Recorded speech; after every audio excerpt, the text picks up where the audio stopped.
Thanks, everyone. We are live now.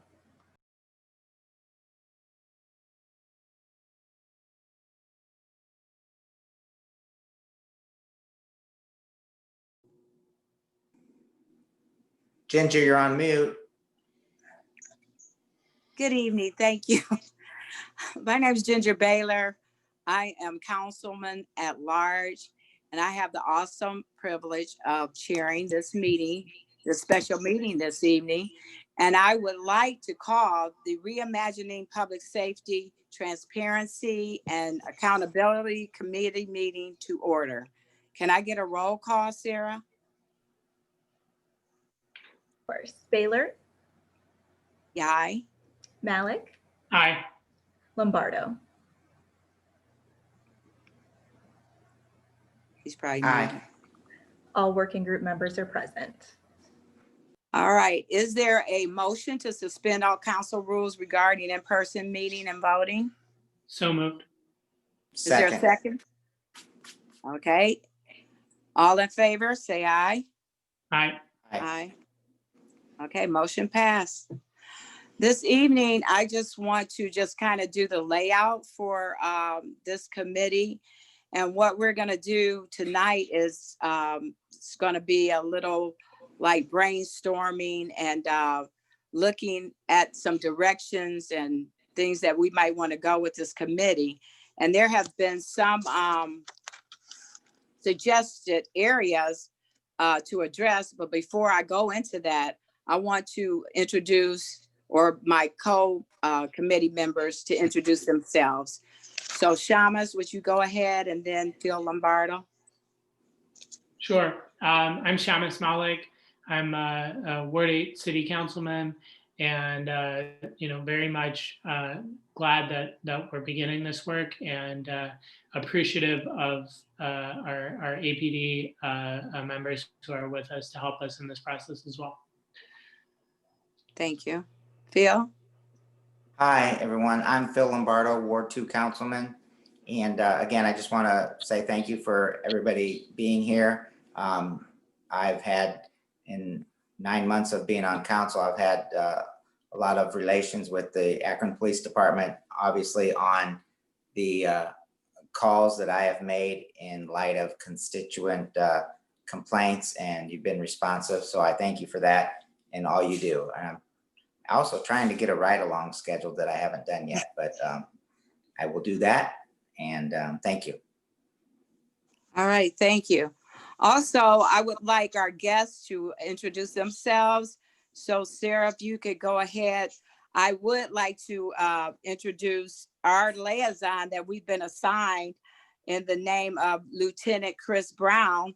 And what Lieutenant Brown does for the Akron Police Department, he has the professional standards division. So he's going to be our liaison for this committee, and we're very excited to be working with him and his crew and all of the other members who are present tonight to join us in this venture. Okay, Lieutenant. Good evening. Thanks for having me. I hope everybody can hear me okay. I'm Lieutenant Chris Brown, my 25-year veteran of the Akron Police Department. I currently assigned to the Office of Professional Standards and Accountability. And in simple terms, what you would think of that is we're internal affairs for the police department. We work directly for the chief of police to conduct investigations, inspections, and we have a number of duties that we perform on his behalf. Thank you. Other members that may be present for the meeting from the Akron Police Department, could you guys introduce yourselves as well? Yeah, I'll go ahead. I'm Sergeant Kapler. I'm a 24-year veteran of the police department. I work in patrol operations. So in patrol operations, we are the administrative arm of the uniform subdivision. So myself and Sergeant Spano work directly for Major Capers. We handle the administrative end of use of force investigations as well as complaint investigations, and then work very directly with Phil Young on a number of transparency issues. And also Councilman Seamus Malik is my councilman, so I look forward to working with him and seeing what we can do to make our city a better place. Okay. Are there other APD members out there? Anyone else? It looks like we might have lost Sergeant Spano. Okay. But Oh, he can you works hear me? with, oh, there he is. Okay. Technical difficulties on my end. Like Sergeant Kapler said, I'm also in the Patrol Operations Division, working under Major Capers. Not much more I can say. He pretty much covered it. My main focus is the complaints that come in, and I also work directly with Phil Young on a ton of things, pretty much daily. So that's it. Okay. Thank you all. Really appreciate your presence here and, your consent to work with us on this initiative. As I was just saying earlier, some of the suggested areas that we may work on is we may want to explore policies and procedures. That's pretty basic when it comes to accountability standards and things of that nature. The role of the police auditor, accessibility of policing related data, and then documents for accountability, rules and regulations. So those are just some of the suggested areas. That's not necessarily what we're going to do, but that's given some thought towards those different initiatives and what may come out of this meeting. And I know that you guys have a presentation that you're going to do for us this evening, after which we'll, if we have questions, the committee and also other council members that may be joining us this evening will ask of you. But I'm very excited to hear from you this evening and what you guys are going to communicate to us. So by all means, go ahead with your presentation and we'll just stand by and hear you.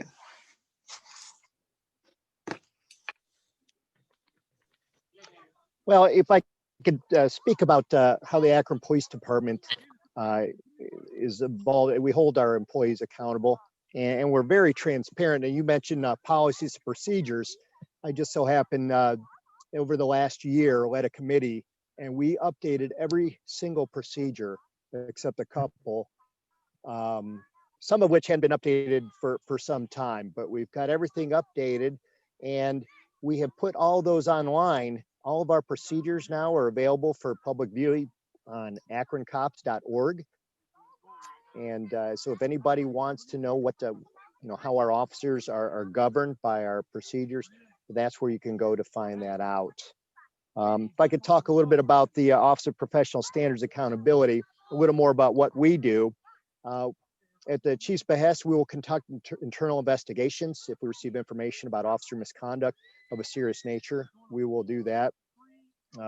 We will conduct inspections to ensure that officers are wearing a proper uniform. Part of that inspection process also involves being on a firearms review board. Anytime we use firearms, we'll sit on that. Complaint use of force investigation review. Every time one of our officers uses force or there's a complaint, it is investigated by a supervisor. Then that will, their supervisor investigation will go to their supervisor, and then it will be reviewed again by the Office of Professional Standards and Accountability to make sure that it's within the police department's standards, the investigation is. So that's another thing we do. We review all those. We control the drug screening program for the Akron Police Department. Monthly, we randomly select employees to be drug screened. As a matter of fact, we just completed that for the month.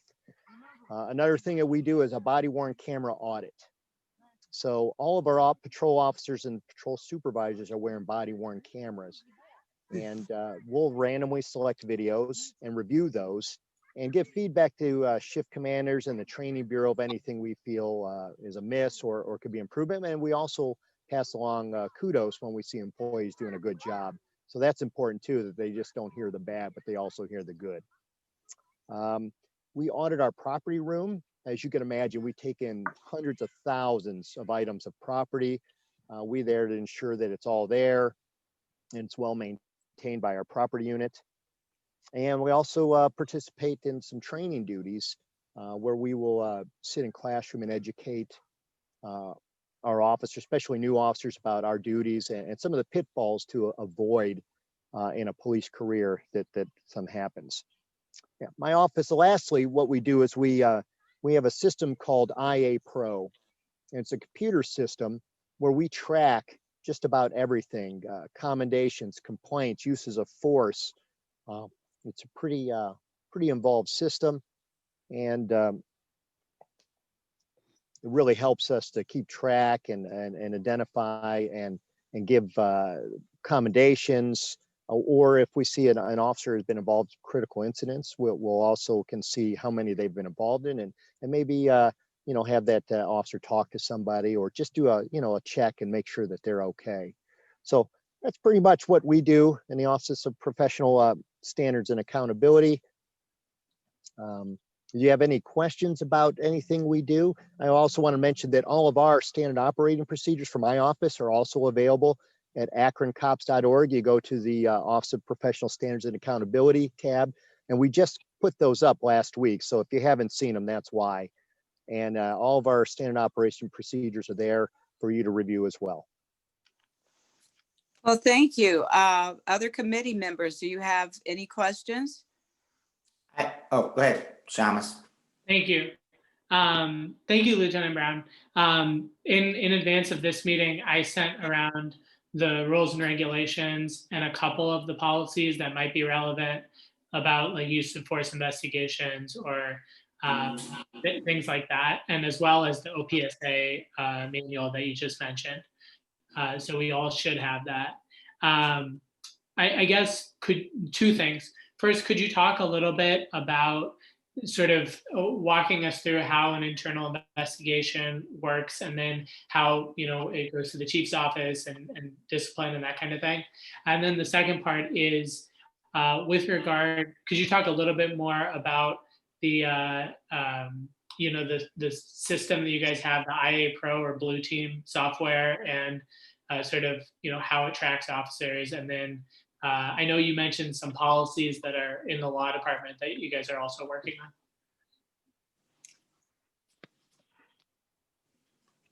on. Yes, so in reference to internal investigations, some information about officer misconduct comes to us usually through the command staff. The chief will instruct us to conduct an investigation. And just like you would be doing any investigation, we'll gather information. We'll talk to witnesses. We'll interview any witnesses. And at some point, we'll also interview that employee in our office.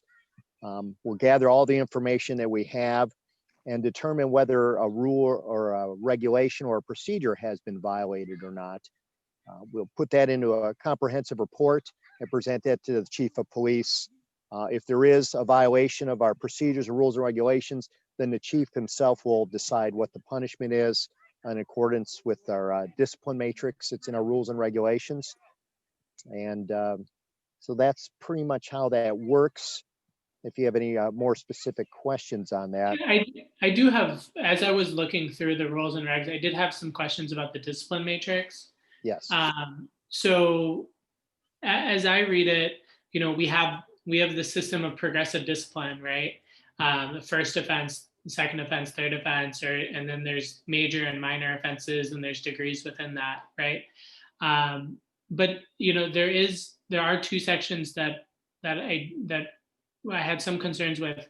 So the chief, to my understanding, if there is a violation that's determined, will decide on discipline, but an officer needs to agree to that discipline or it's appealed, right?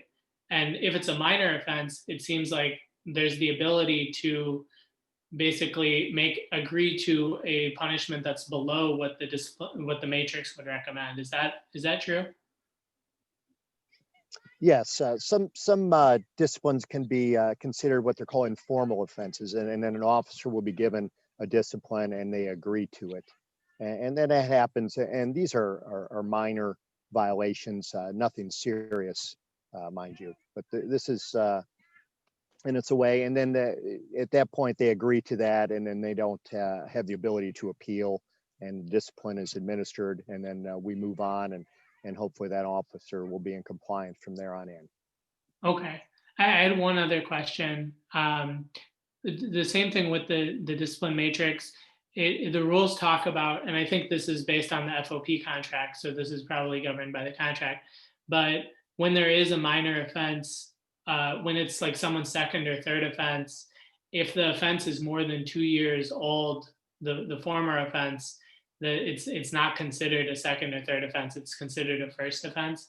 I mean, that seems to me to be somewhat at odds with the progressive discipline. It's kind of like, writing and erasing behind. I guess, what's your perspective on that? Yeah, well, that is negotiated into our contract with the Fraternal Order of Police, how long you can go back to use a like offense or another discipline against an officer. Certainly, it's just like anything, how long do you go back? If a person is not committed any violations for 10 years, would you really want to go back and hold that against them or not? And I think that was kind of the thinking involved in that.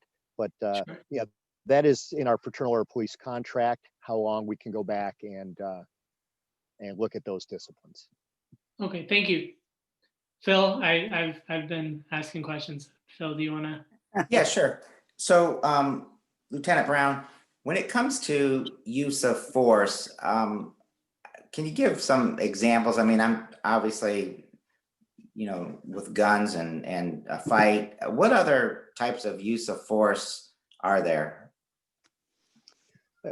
We investigate every use of force that occurs. A supervisor will come out, they will interview the person force was used upon. Officers will type a comprehensive report about what led to the force and why they used force, and they'll conduct investigation and determine whether that force was objectively reasonable. We'll investigate everything from forcibly taking somebody to the ground is all the way up to striking, punching, or kicking.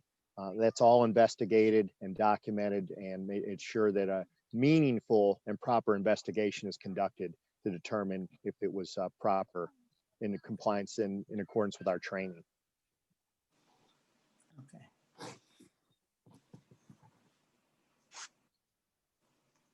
Thank you. Lieutenant Brown. I'm sorry, this is Sergeant Go ahead, Kapler, but if go I could ahead. kind of piggyback on that a little bit. 59% of our uses of force involve a takedown. So if Councilman Lombardo, you're running from a crime and I run up behind you and tackle you, and there's no other force involved, we still do an investigation because we consider that takedown to the ground to be a use of force, and we will do an investigation on that. So not every use of force rises to the level of a strike or a punch or a taser or something like that. And by and large, most of ours are very minimal amount of force is used. Sergeant Kapler, as I've looked at this, it seems like there's a different process for review of use of force versus citizen complaints. And then also there's a whole different process I think goes through the Detective Bureau when there's a use of force that involves serious injury or loss of life. Could you guys sort of walk through how each of those three processes work? I know that the citizen complaint and the use of force, that it's somewhat different.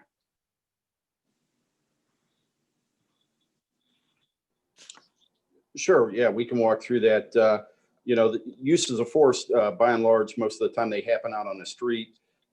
The officer calls a supervisor at that time and lets them know, and I say call, can be on the radio, say I need a supervisor. Supervisor will come out and start that use of force investigation at the scene. He'll interview any witnesses, interview the person that force was used upon. We'll take pictures of the area around and also take pictures of the victim because we want to document if they have any injuries. And we also want to document if they don't have any injuries to their person. So we try to do a thorough investigation in that regard on scene as it relates to any use of force.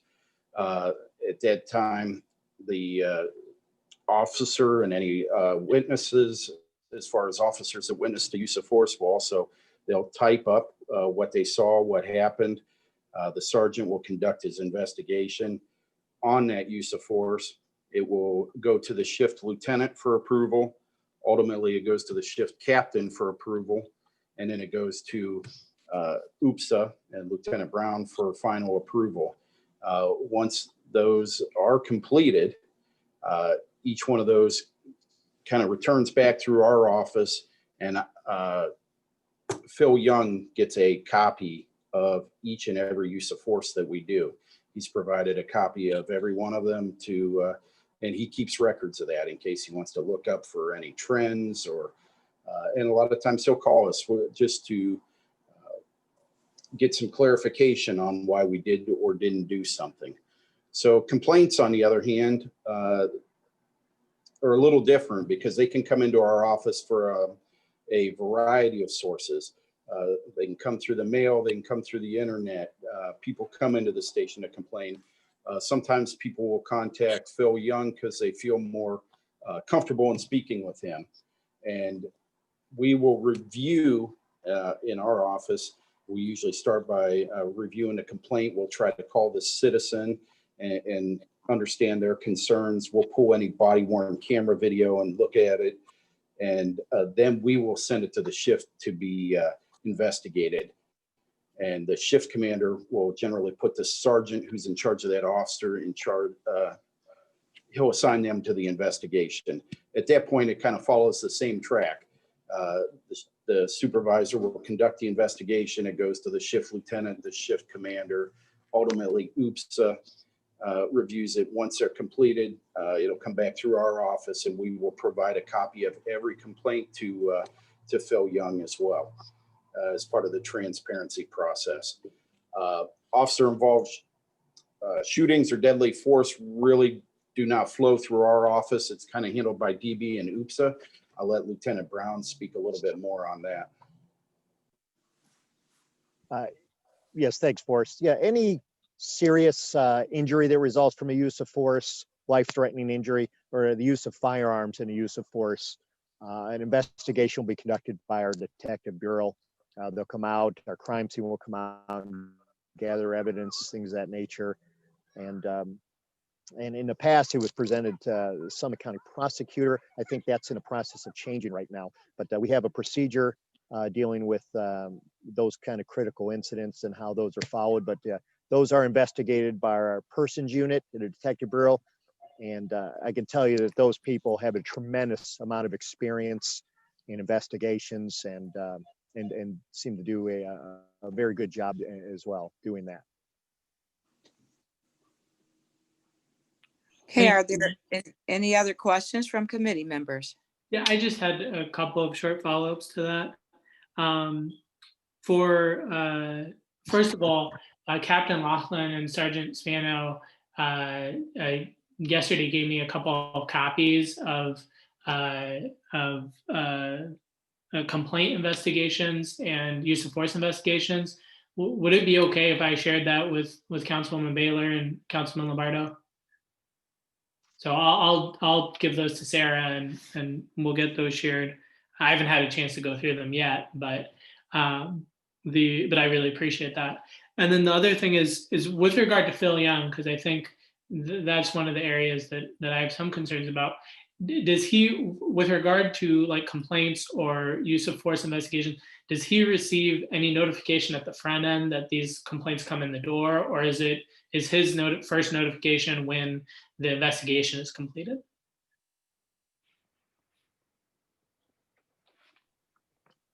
Let Sergeant Kapler or Sergeant Spano talk about. They deal with Phil Young quite a bit, and they would be most knowledgeable about that. If you could chime in, Forrest or Ralph. Yeah, I can talk a little bit about that. Can you hear me? Yes. Okay.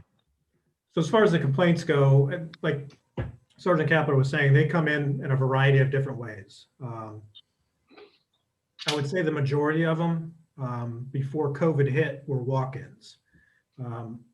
The stark difference between the complaints and the use of force in any of the investigations is the complaints typically they're not investigated on scene.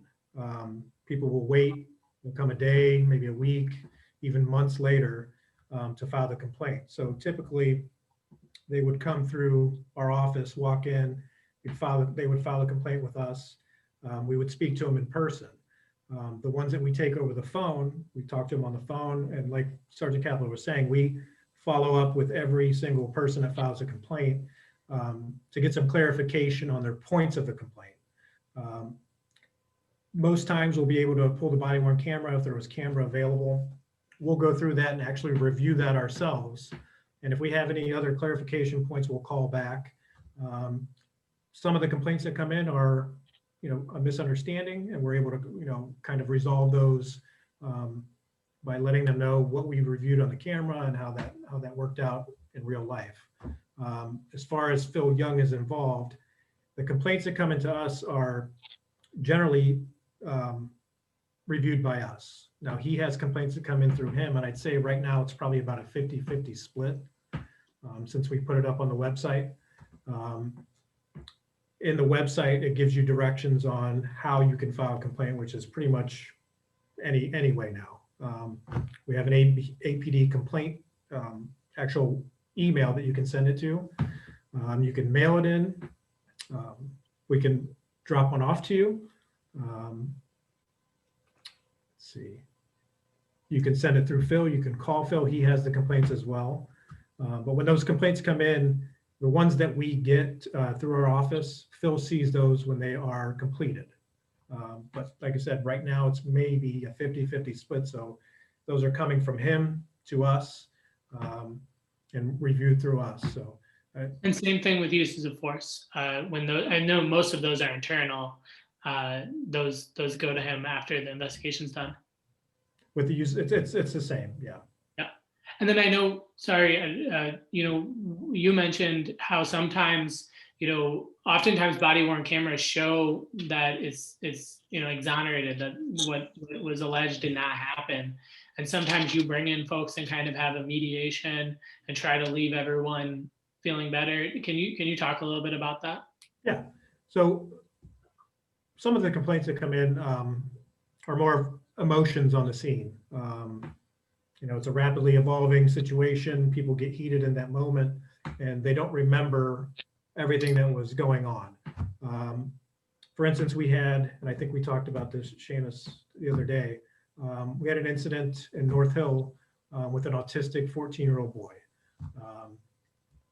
His grandfather was on scene. There was a call of shots fired. I think there was 5 or 6 different calls that came in for maybe 15 to 20 shots being fired. The officers that were working over there had been working there because there's been an ongoing issue with that type of incident going on there. So they were there pretty quickly and they saw this young man standing out. I think he was either walking across the street or trying to get somewhere pretty quickly. So one of the officers stopped him. He appeared to be holding something and he took off running. So they chased him, it ended very well. No gun was actually seen. He didn't know what was going on. The grandpa came down, it was discussed. The officers explained everything that went on. In the heat of that incident, there was some miscommunication, I think, from everyone that was on scene. So a complaint was filed. They thought that the guns were being pointed at the 14-year-old boy.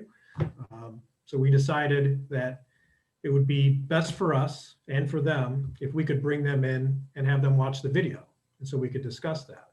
So it was approved through our supervision. We brought them in along with Phil Young, and we asked him to kind of start that process off. So he was able to get in touch with the grandfather and the mother. And like I said, we brought them in, sat them down, watched the videos, explained everything to them. And in the end, they realized that a lot of that stuff that they thought happened actually did not happen. We were able to explain it to them. And I thought this helped us immensely with the body-worn cameras, because they could see and hear everything that was going on. And then once that was shown to them, they were like, well, I don't remember that. I was excited. I don't remember saying that. I don't remember seeing that. So we've done that quite a few times. That's one that's kind of in the middle, but we also have ones that are on the other end of the spectrum that are just completely false.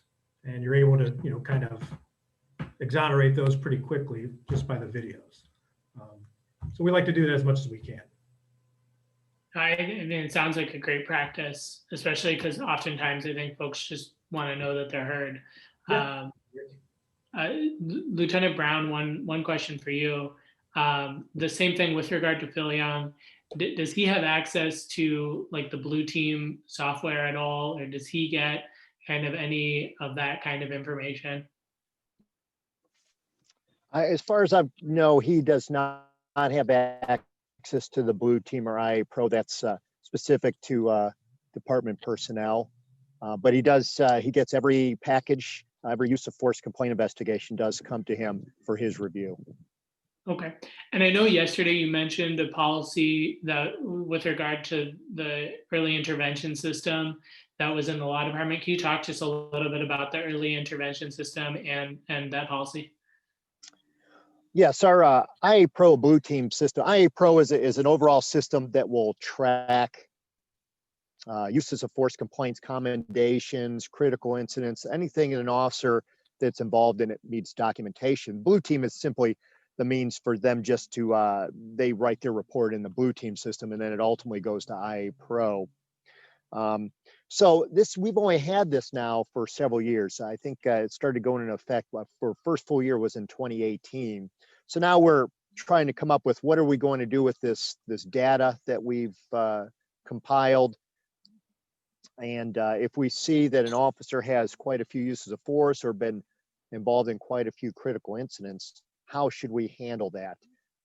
Is there some sort of count? And it really needs to be codified somewhere in a procedure. We've been working with the law department to come up with that. And as far as I know, it's still a work product. Thank you very much, sir. Sure. Okay, any other questions from committee members? Phil, you're good? Phil? Lombardo? I'm here. I said I'm good. I'm fine. Okay. Are there any other council members that may have questions that have joined us this evening? Any other council members? Okay, doesn't appear to be any. Well, I think this evening, gentlemen, you've given us a lot to think about, and then you've taken us in some areas and opened our eyes and some of the things that you guys have been doing and are still doing, and some of the things that are in the works of being made better.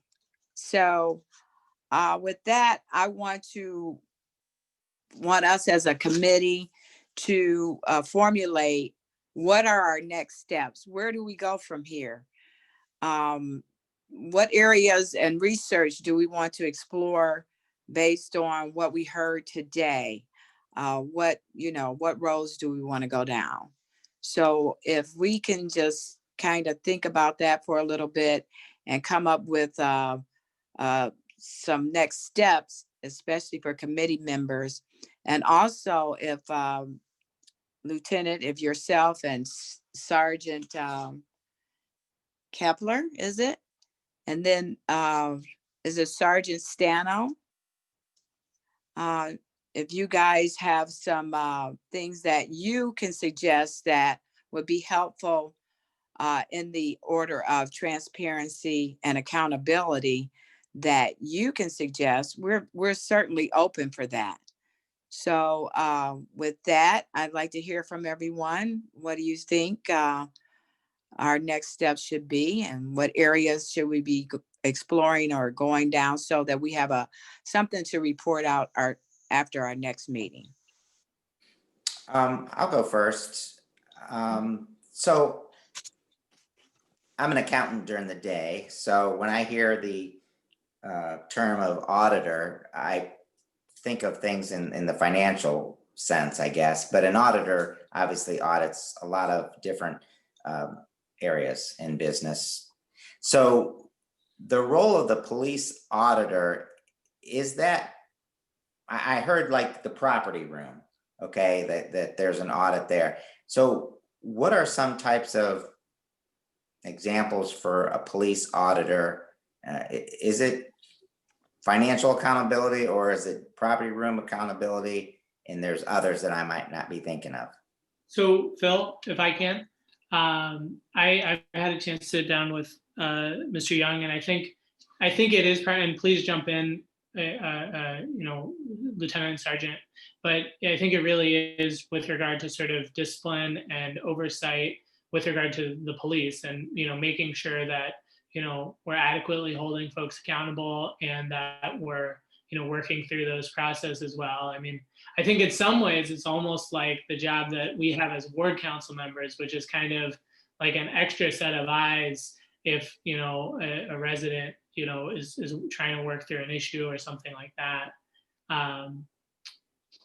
And also I've asked him if he will come and speak at our next meeting, which I think is on the 30th. So I think he's gonna speak to that. We can sort of get some of his perspectives more fully. Okay, that's fine. Okay, Shamus, any specific areas you want to journey and roads you want to journey down or explore? Sure. And I guess, I did want to say just at the outset, I'd written down that, these are difficult conversations, and I think we all recognize that. I think we want to move forward and have these conversations in a way that's like honest and thoughtful, but also productive. I really appreciate that a lot of folks from APD have taken time over the last few months to sit down and have these open conversations in a number of ways. And I appreciate our liaisons. To me, the bottom line is that, this is a department that's full of public servants, decent people who are working hard to protect this community.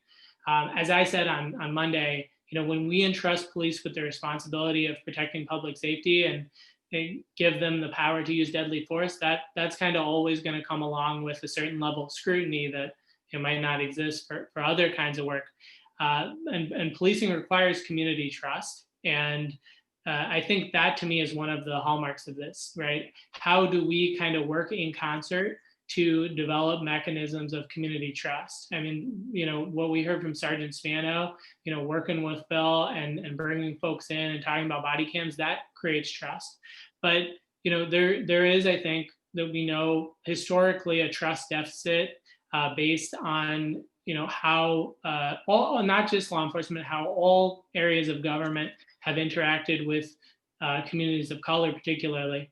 Our city, our police department, in my opinion, has done a really solid and admirable job over the years in a lot of different ways, implementing CIT training, reducing uses of force, holding individuals accountable, creating the police auditor's office, which Mayor Pasquale did, adopting body cams in 2013 before that was a trend. But I do think that it's important that we, also have an opportunity to acknowledge our challenges as well. We do have an immediate past chief who left in part because of reportedly using racial slurs. I think there are ways in which our auditor's office doesn't necessarily have the sufficient staffing or access needed. Our discipline system, again, I think it largely works, but again, I think there are instances in which it might not necessarily hold folks adequately accountable. We had the incident a couple of years ago with Captain who was found to have shared an explicit photo and from a suspect's phone and ended up keeping his job. And so, again, that's not to cast blame on anyone. That's not to, really, it's just to say that these are issues that we want to talk about in a respectful and thoughtful way, and make sure that we understand them fully and accurately. And they're not going to be fixed overnight. But in my mind, we can sort of talk about the auditor's role and the ways in the different models that other cities have. We can talk about like data and transparency. And I think it's wonderful that we have more of these rules and policies online. So maybe, that's one area to think about. How do we get, some of that information out to the community? What's our role as city council? What is police role? How can we, really be a bridge to help explain to the public what police do? Because I think a lot of this information is new to us. I think it's certainly new to the community. And then also, I think, looking at the discipline process and maybe looking at some of the statistics and just kind of digging into that a little bit more. So those are some of my suggestions. Okay, well, that's quite a bit, but I'd like it. So I'm hearing that you guys want to go down the road of the police auditor and also like the deadly force, that area. Personally, myself, I want to dig a little, get involved with learning more about the procedures and the policies and the rules that govern the Akron Police Department. I like that fundamental or the foundation information, because I think a lot of things spring out of that. So that's where I want to start with my research and exploration. So that will be my commitment. So it looks like we have like 3 areas, if I'm hearing that correctly, that we're really gonna try to, go a little deeper in and find out more information so that we can best educate, our constituents and the public. And we're gonna do that in tandem with the Akron Police Department, our liaison, and our other partners that joined us tonight. We'd like you guys to stay with us if you would, so that we can, go down this road together. And it is something that needs to be communicated to the community or the general public, because there's a lot of things they don't know, just as ourselves. There's a lot of things that we don't know. So the more we learn, the more that we can help our constituency and help you guys as the Akron Police Department too, to get the word out about the things that you guys are already doing, the things that you plan to do, and how we're working together to make that the best possible plan possible. So with that, I am going to ask if there's any other questions or concerns before we close out our meeting tonight. I guess I just had one suggestion. I think the public meetings laws make a lot of this complicated in terms of, us talking. But Sarah has been so helpful, and I know this is going to be, we're going to have a little bit of a learning curve. But I guess one thought that would be potentially, maybe as each of us have ideas of things we want to talk about at meetings, maybe we can share it with Sarah, and maybe in advance of each meeting, she can put together like an agenda. And then we can sort of, so to make sure that we all, are keeping each other apprised in a way that's feasible. Yeah, I like that idea, because that's a neutral party, like a mediator for us, so that we can at least get information out to everyone without violating any of our, our rules of sunshine laws and things of that nature. So I like that plan. How about you, Phil? That's fine. That's fine. Yes. I have to Okay. talk to Sarah after the meeting, just in regards to emailing all of us. I think that, well, I'll tell you after the meeting, but some of these large emails, I'm not so sure, I'm not getting all the attachments. Okay. All right. All right. So if there's no more questions, concerns, or comments, I'm going to call for a motion to adjourn. Motion to adjourn. Second. All right. We are adjourned. All in favor? Aye. Thank you Aye. all. We're Thank adjourned. you. Thank you. Thank you. And Thank Sarah, you'll you, stay? APD. I will. Let me end the live stream just one moment. Thank you. Mhm.